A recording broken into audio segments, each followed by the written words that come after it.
তুই আমার মেয়েকে দর্শন করলি, তোর এত বড় টাউন, আমি তোর ফাঁসিতে ঝুলামো, ফাঁসিতে। আরে রাখেন স্যার, আপনি আমাকে ফাঁসিতে ঝুলাইবেন? আপনার মেয়েকে আমি দর্শন করছি, আপনার ক্ষমতা আছে, সেই জন্য আপনি আমাকে নগদে ফাঁসিতে ঝুলাই দিতেছেন। আর দেশের মধ্যে যে চারদিক দিয়ে যে দর্শন হচ্ছে সেইটার খবর নাই আপনার? আপনাদের মতো বিচারক যারা আছে তারা কিন্তু চাইলে আপনারা বৈঠকে বসে এটার একটা রায় দিতে পারেন, যারা দর্শন করবে তাদেরকে ফাঁসিতে ঝুলিয়ে হত্যা করবেন। কিন্তু আপনারা তা করতেছেন না, আপনারা শুধু দেখতেছেন পানি কোন জায়গায় গিয়ে গড়ায় সেটা দেখতেছেন, কিন্তু পানি যে গড়াতে গড়াতে আপনার বাসার ভিতরে ঢুকে যাচ্ছে সেইটা আপনাদের খেয়াল নাই। আজকে দর্শনের পরিমাণ বাড়তেছে।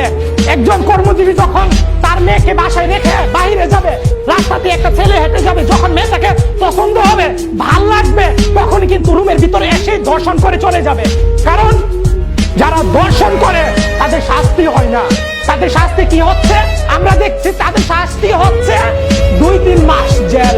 2-3 মাস জেল হওয়ার পর তারা ঠিকই বের হয়ে যাচ্ছে, তারা ঠিকই বের হয়ে যাচ্ছে ক্ষমতার জুড়ে। হ্যাঁ, আর আজকে আপনার মেয়েকে আমি দর্শন করলাম, সেই জন্য নগদ আমাকে ফাঁসিতে ঝুলিয়ে দিচ্ছেন। আজকে আপনি এই দিনটা দেখতেছেন কি জন্য জানেন? আপনাদের ভুলের জন্য।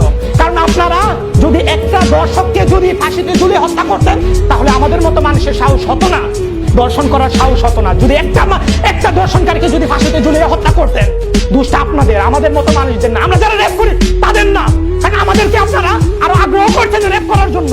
আমরা দর্শন করব, দর্শন করার পর সেটা শাস্তি হবে না, আমরা তো দর্শন করবোই। আমরা ছেলে মানুষ, মেয়ে দেখলে আমাদের রূপ সামলাতে পারবো না, সেটার জন্য দোষ হচ্ছে আপনাদের।